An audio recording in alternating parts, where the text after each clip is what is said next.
We are going to start our new chapter, which is X-ray production, chapter 7. आप लोग अपने पास में से बुक्स ओपन कर लें. ऑब्जेक्टिव्स जो हमारे आज के इसके लेक्चर के हैं, हमें सबसे पहले देखना है कि प्रोजेक्टाइल इलेक्ट्रॉन्स और एक्स-रे ट्यूब का जो टारगेट है उनके दरमियान में इंटरेक्शन जो होती है वो कैसे होती है. तो कितने टाइप के आपके पास एक्सरेज हैं जो कि प्रोड्यूस होते हैं इस इंटरेक्शन के दौरान में. फिर हम लोगों ने देखना है कि आपके पास नॉर्मल एक जो एक्सरे इमिशन स्पेक्ट्रम है उसकी शेप कैसी होती है, उसके क्या पार्ट्स हैं और कौन से फैक्टर्स हैं जो कि आपके एक्सरे इमिशन स्पेक्ट्रम को जो है वो इफेक्ट कर सकता है.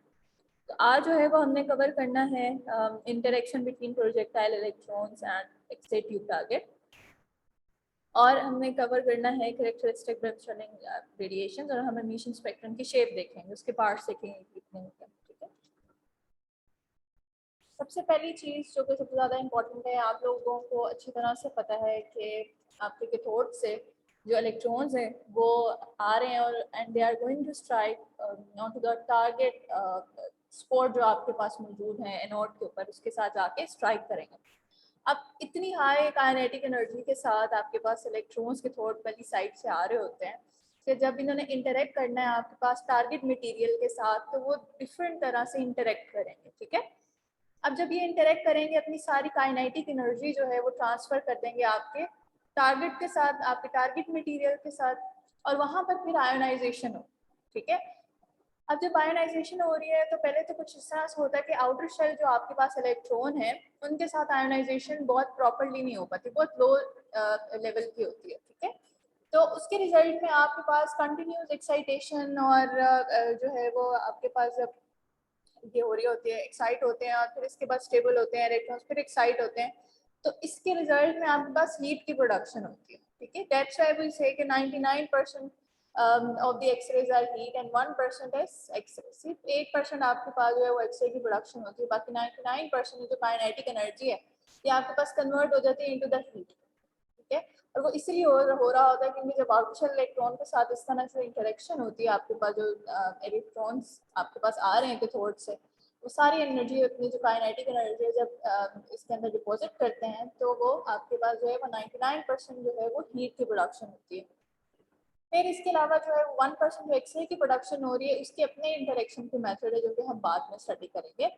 लेकिन आपने अभी ये हीट याद रखनी है कि आपके पास ये जो हीट की प्रोडक्शन हो रही है इसके ऊपर क्या फैक्टर्स हो सकते हैं जो कि फर्दर इफेक्ट करेंगे.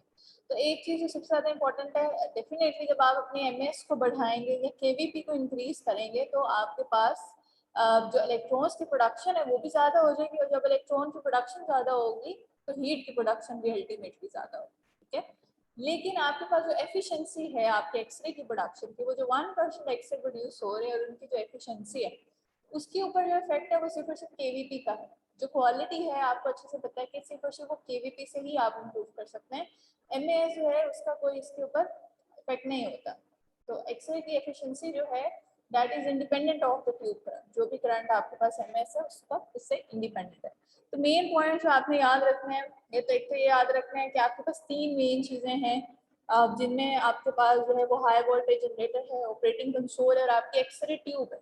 ठीक है, आपने पीछे से अपने प्रॉपर करंट और जो आपके केवीपी है आपने उसको सिलेक्ट किया है. सेलेक्ट करके आपके फिलामेंट को आपने हीटअप करना शुरू किया है, वो हीटअप होना शुरू हुआ, वहां से इलेक्ट्रॉन्स आ रहे हैं.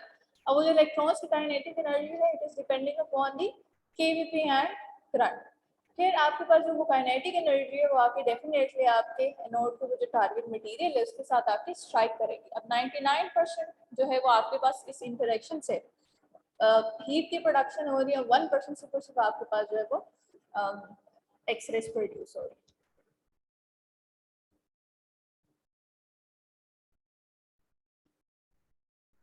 अच्छा, अब ये जो एनोड हीट है इट्स वेरी इंपॉर्टेंट. ठीक है, ये मैंने आप लोगों को बताया. इसमें क्या हो रहा है कि आपके पास जो प्रोजेक्टाइल इलेक्ट्रॉन्स आ रहे हैं वो इंटरेक्ट करते हैं आउटर शेल इलेक्ट्रॉन के साथ जो आपके टारगेट एटम से, और वो जो है वो एनर्जी ट्रांसफर करते हैं आउटर शेल इलेक्ट्रॉन्स को, उनको आयोनाइज करते हैं. लेकिन ये बहुत आपके पास लो लेवल की इंटरेक्शन होती है. ठीक है, और इसकी वजह से आपके पास क्या हो रहा है, इसकी वजह से आपके पास थर्मल एनर्जी रिलीज हो रही है. फिर इसके बाद आपके पास जो है वो एक और तरह की जो है ये जब इंटरेक्शन होगी जिसके रिजल्ट में आपके पास जो एक्सरेज प्रोड्यूस हो रहे हैं, ठीक है, तो वो हम लोगों ने देखना है कि वो किस तरह की इंटरेक्शन होती है। वो इनर शेल इलेक्ट्रॉन के साथ होगी और वो टारगेट मटेरियल के न्यूक्लियर फील्ड के साथ इंटरेक्शन होगी, जिसके रिजल्ट में आपके पास कैरेक्टरिस्टिक एक्सरेज और ब्रेनस्टार्लिंग एक्सरेज जो है वो प्रोड्यूस हो रही है। ठीक है, आपके पास बहुत इंपॉर्टेंट पॉइंट भी है that approximately 99% of the kinetic energy of projectile electrons is converted to heat. Only approximately 1% of projectile electron kinetic energy is used for the production of X radiation. अब फैक्टर्स जो मैंने आप लोगों को पहले ही बता दिए हैं कि प्रोडक्शन तो डेफिनेटली हीट की प्रोडक्शन ज़्यादा होगी जैसे ही आप लोग ट्यूब की अपनी ट्यूब को करंट ज़्यादा दे रहे हैं या फिर आप जो है वो केवीपी को इंक्रीज कर रहे हैं, ठीक है, तो आपके पास अल्टीमेटली प्रोडक्शन जो है हीट की वो भी ज़्यादा होगी और इसी तरह से आपके पास जो एक्सरे की क्वांटिटी है करंट को इंक्रीज करने से वो भी आपके पास ज़्यादा हो जाएगी।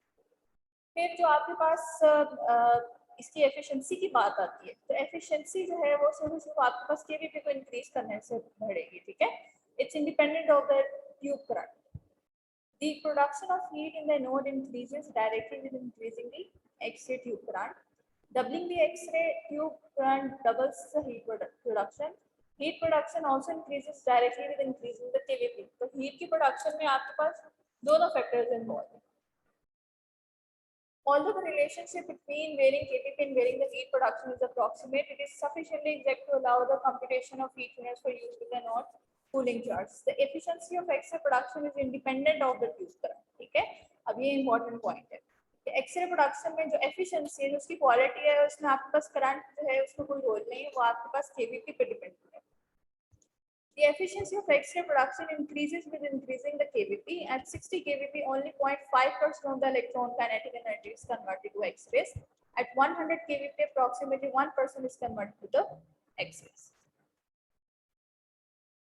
ये आपके पास एनोड हीट थी, जिसमें आपने जो मेन चीजें याद रखनी है वो यही याद रखना है कि जब आपके पास वो प्रोजेक्टाइल इलेक्ट्रॉन्स आ रहे हैं तो आउटर शेल इलेक्ट्रॉन्स के साथ जो है वो इंटरेक्ट कर रहे हैं और उसकी वजह से आपके पास जो है वो उनकी कंटिन्यूसली एक्साइटेशन हो रही है और रेज कर रहे हैं और फिर इसके बाद जो है वो ड्रॉबैक कर रहे हैं to the normal energy level और उसके रिजल्ट में आपके पास जो है वो इंफ्रारेड रेडिएशन एंड इसमें आपके पास थर्मल एनर्जी भी होगी जो कि रिलीज होगी. अब 99% जो काइनेटिक एनर्जी है it is converted into the heat and only 1% is converted into the X-rays और जो 1% है उसके ऊपर आपके पास कौन से फैक्टर जो कि इफेक्ट करें तो एक्स-रेज की एफिशिएंसी पे आपके पास केवीपी इफेक्ट करता है, करंट जो है वो इफेक्ट नहीं करेगा, प्लस आपके पास जो हीट की प्रोडक्शन है वो दोनों फैक्टर इसके अंदर इन्वॉल्व होंगे, दोनों आप इंक्रीज करें तो हीट की प्रोडक्शन भी अल्टीमेटली जो है वो इंक्रीज हो जाएगी. ठीक है, तो ये मेन पॉइंट्स है जो कि आपने एनोड हीट के अंदर याद रखना है.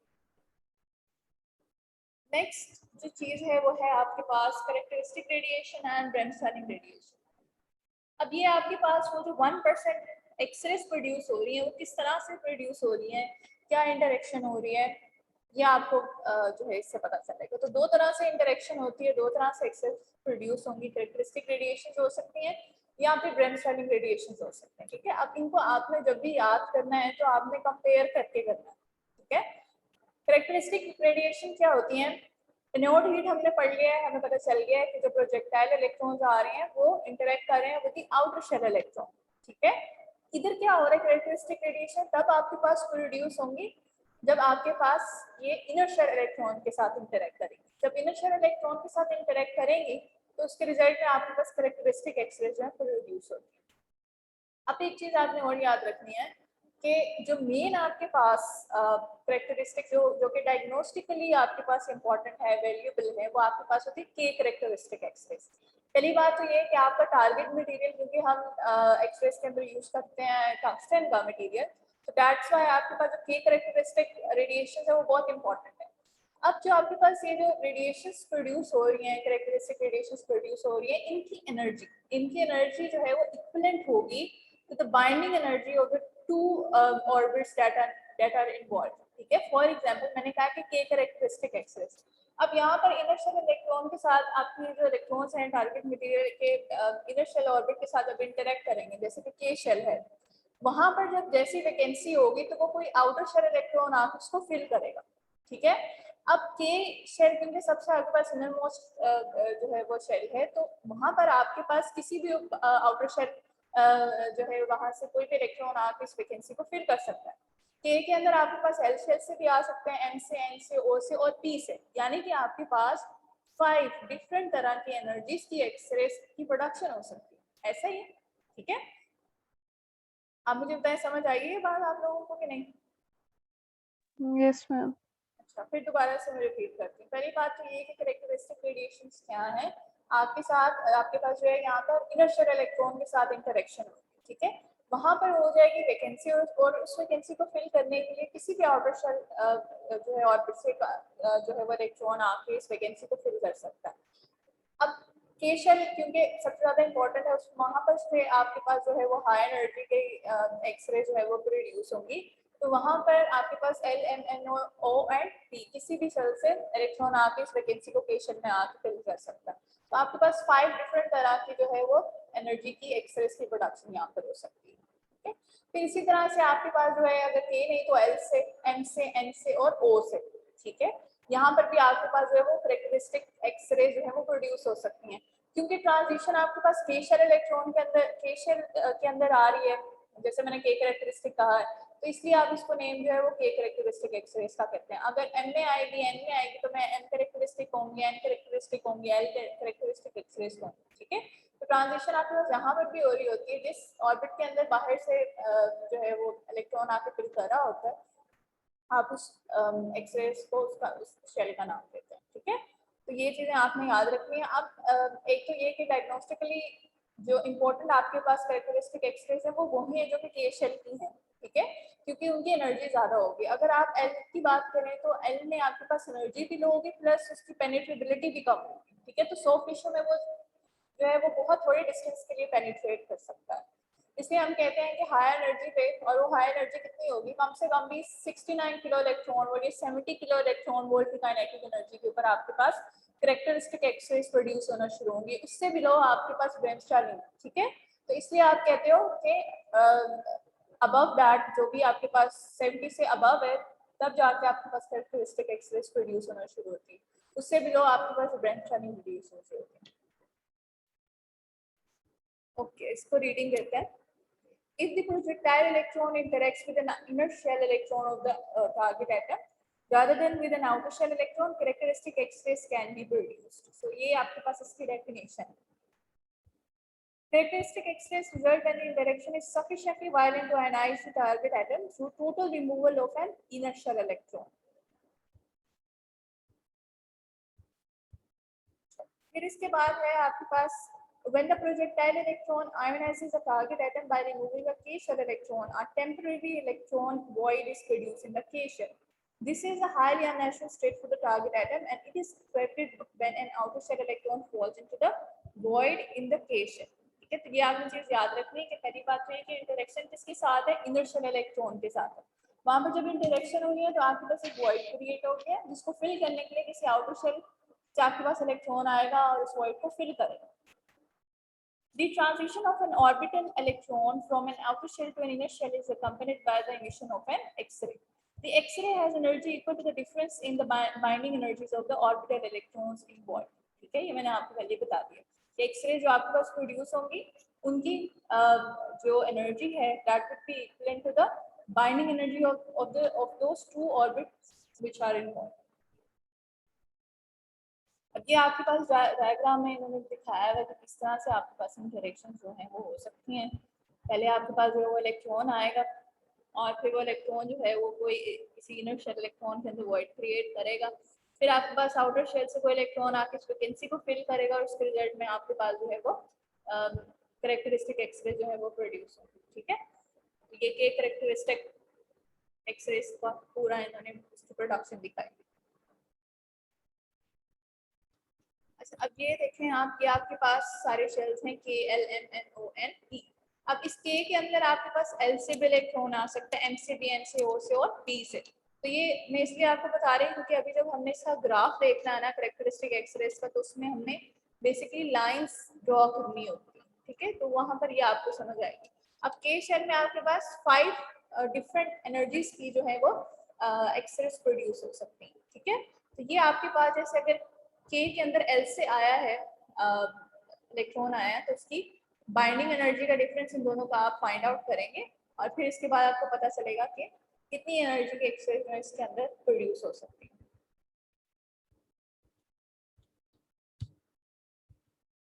अब ट्रांजिशंस कौन कौन सी हो सकती हैं? M2K, N2K, O2K and P2K transitions हो सकती हैं, ठीक है, और हम इनको कैलकुलेट कर सकते हैं। अच्छा, अब जो इम्पोर्टेंट चीज़ है वो आपने ये याद रखनी है कि डायग्नोस्टिकली आपके पास जो है वो यूजफुल जो करेक्टरिस्टिक एक्सरेज हैं वो आपके पास के की हैं, ठीक है, के शेल की हैं। वाई? बिकॉज इनकी जो एनर्जी है वो आपके पास ज़्यादा है। अगर आप एल शेल की बात करें तो वो आपके पास कम है, वेरी लो एनर्जी, बहुत कम एनर्जी की, और ज़्यादा सेंटीमीटर्स तक आपके पास जो है वो पेनिट्रेट भी नहीं कर सकते, उनकी पेनिट्रेबिलिटी भी जो है वो थोड़ी होती है। Except for K X-rays, all of the characteristic X-rays have very low energy. The X-rays with approximately 10 to 12 kiloelectron volt of energy penetrate only a few centimeters in soft tissue. ठीक है, so इस वजह से आपके पास ये डायग्नोस्टिकली important नहीं होती जो लो एनर्जी कैरेक्टरिस्टिक एक्सरेज होती है।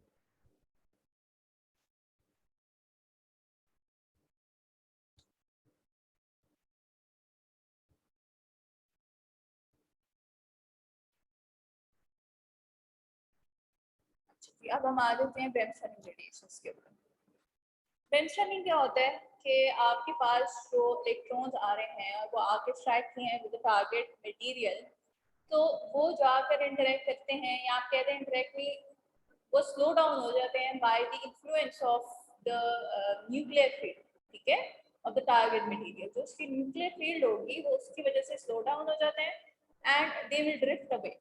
तो ये जो आपके पास लॉस ऑफ काइनेटिक एनर्जी आता है उसकी वजह से आपके पास ब्रेमस्टर्मिंग रेडिएशन की प्रोडक्शन होती है। अब जब हम स्पेक्ट्रम देखते हैं, एक्स-रे एमिशन स्पेक्ट्रम देखते हैं, तो उसके अंदर हम देखते हैं कि आपके पास 0 to up to 70 kilo electron volt, इनके दरमियान में जो रेडिएशन आपके पास प्रोड्यूस हो रही है वो आपके पास ब्रेमस्टर्मिंग रेडिएशन प्रोड्यूस हो रही है, ठीक है। तो आपके पास जो ब्रेमस्टर्मिंग रेडिएशन की एनर्जी है, it can be zero, it can be intermediate, और या फिर ये आपके पास 70 किलो इलेक्ट्रॉन वोल्ट तक जा सकती है। अबव दैट आपके पास जो भी रेडिएशन की प्रोडक्शन होगी वो आपके पास कैरेक्टरिस्टिक की होना शुरू हो जाएगी, ठीक है, और उसका हमने सारा मैकेनिज्म जो है वो ऑलरेडी पढ़ लिया। The production of heat and characteristic X-rays involves interactions between the projectile electrons and the electrons of the X-ray tube target atoms. A third type of interaction in which the projectile electron can lose its kinetic energy is an interaction with the nuclear field of a target atom. In this type of interaction, the kinetic energy of the projectile electron is also converted into the electromagnetic energy. A projectile electron that completely avoids the orbital electrons as it passes through a target atom may come sufficiently close to the nucleus of the atom to come under the influence of the electric field. Because the electron is negatively charged and the nucleus is positively charged, there is an electrostatic force of attraction between them.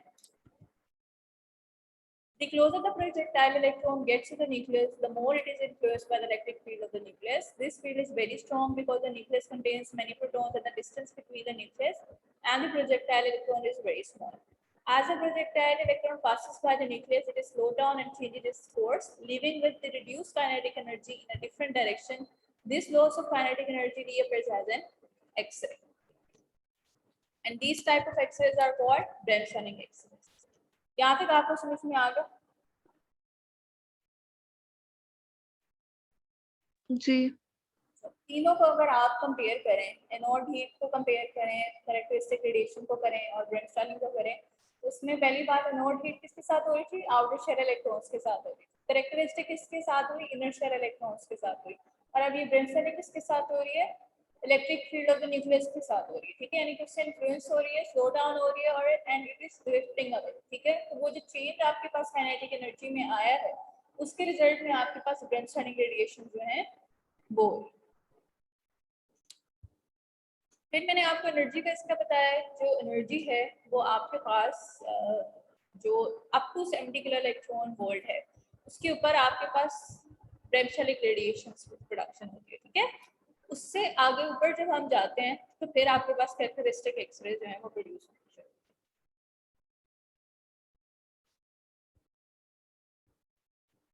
अब ये point आपने याद रखना, ये पेंगुइन important है।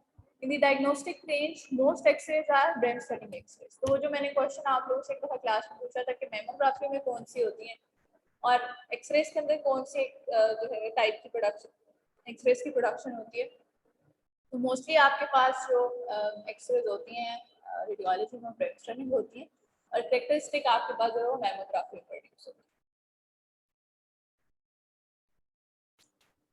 Brainstorming X-rays can be produced at any projectile electron energy. A characteristic X-rays require an X-ray tube potential of at least 69 kVp. At 65 kVp, for example, no useful characteristic X-rays are produced. Therefore, the X-ray beam is all Brainstorming. At 100 kVp, approximately 15% of the X-ray beam is characteristic and the remaining is Brainstorming. ये तीन चीजें आप लोगों को clear हो गई? Yes, ma'am. अच्छा, अब हम आगे मूव करते हैं एक्सरे एमिशन स्पेक्ट्रम के ऊपर, ठीक है। अब ये शुरू में जो इन्होंने एक एग्जांपल दी हुई है गोल्फ बॉल की, और उसमें बताया हुआ है कि डिफरेंट आपके पास इस वेलोसिटी से आएंगी आपके पास बॉल्स, उसका हम एक ग्राफ प्लॉट करते हैं। डिस्क्रीट वैल्यूज होंगी जिनको आप जो है जब ड्राइंग करेंगे तो आपके पास एक कंटिन्यूस स्पेक्ट्रम बन जाएगा और आपको पता चल जाएगा, ठीक है। तो सेम हम लोग जो है वो एक्सरेज के अंदर भी करते हैं। अब वो कैसे करते हैं, हम आते हैं सबसे पहले कैरेक्टरिस्टिक एक्सरे के एमिशन स्पेक्ट्रम पे। उससे पहले मैं आपको इसकी शेप बता देती हूँ। ये देखें, ये आपके पास दो इसके कंपोनेंट्स होते हैं।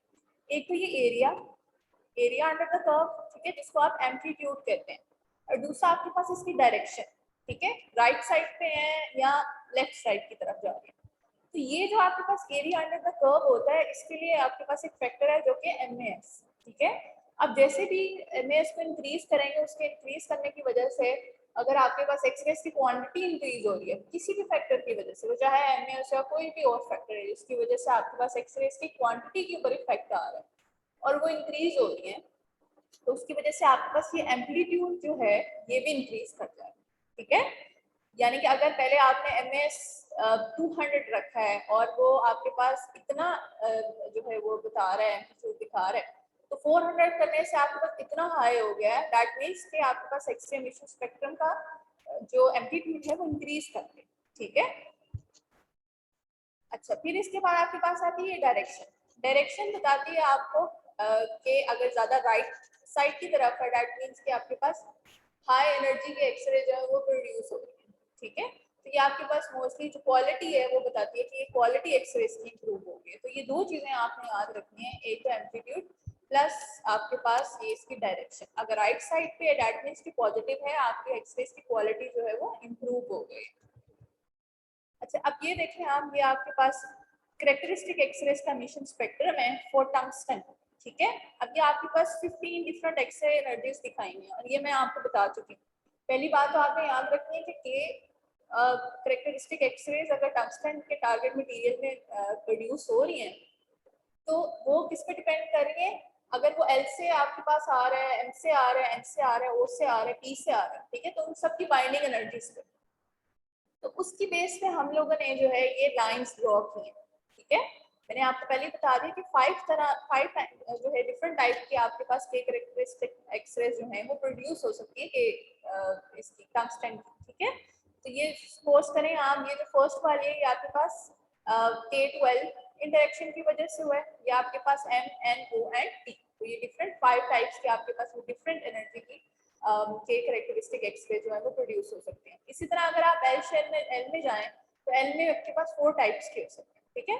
इसी तरह 3 and 2, तो ये आपके पास जो है वो कैरेक्टरिस्टिक एक्सरे का स्पेक्ट्रम बनता है, जहाँ पर एक तरफ आपके पास नंबर ऑफ एक्सरे है, दूसरी तरफ आपके पास एक्सरे की एनर्जी है। तो जैसे जैसे हम outer shell electrons outer shells की तरफ जाते जा रहे हैं, वैसे वैसे आपके पास जो एनर्जी है वो कम होती जा रही है।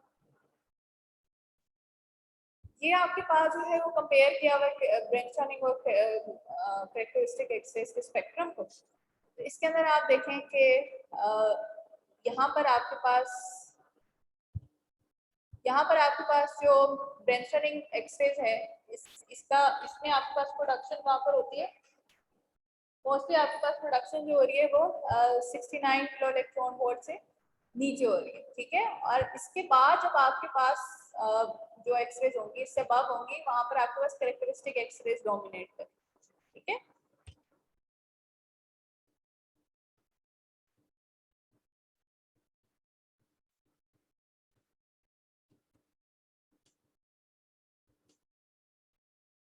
अच्छा, अब हम आते हैं फैक्टर्स देख लेते हैं कुछ। फैक्टर्स में आपके पास ये एक तो जनरल मैं बता दूं, factors which affect the X-ray emission spectrum. इसमें यहाँ पे लिखा हुआ है कि total number of X-rays emitted from an X-ray tube could be determined by adding together the number of X-rays emitted at each energy over the entire spectrum, a process called integration. Integration ये होता है कि आपने different जो आपके पास values हैं, जो आपके पास डिफरेंट क्वांटिटीज हैं, आपने उनको यूनाइट कर दिया, ठीक है। तो ये आपके पास जो प्रोसेस होता है यूनाइटिंग ऑफ डिफरेंट क्वांटिटीज, उसको आप इंटीग्रेशन कहते हैं, ठीक है। तो आपने क्या किया, आपके पास डिफरेंट एनर्जीज के एक्सरेज हैं जो कि एमिट हुई हैं, और आपने उन सबको जो है वो ज्वाइन करके एक स्पेक्ट्रम बना दिया। इस ग्राफिकल प्रेजेंटेशन को जो है वो आप कहेंगे कि एक्स-रे एमिशन स्पेक्ट्रम, ठीक है। तो इसमें आपके पास जो है टोटल एक्सरे जो एमिट हुई हैं that would be equivalent to the area under the curve of the X-ray emission spectrum, जो कि आपको एम्पलीट्यूड बताएगा। And the general shape of the emission spectrum is always the same but it's relative position along the energy axis can change, ये मैंने आपको बताया, ठीक है। अगर राइट साइड पे है दैट मींस आपकी जो उसकी इफेक्टिव एनर्जी है या क्वालिटी एक्सरे बीम की वो इम्प्रूव की, ठीक है, वो हायर लेवल की तरफ चली गई, तो आपका जो स्पेक्ट्रम है वो भी राइट साइड पे मूव करेगा।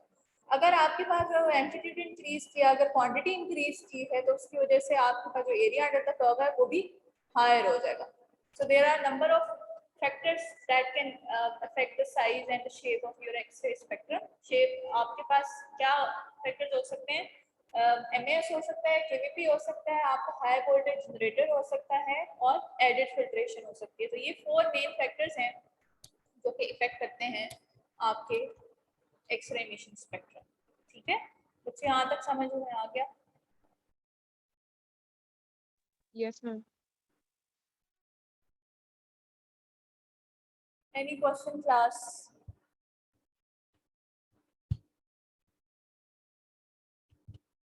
No.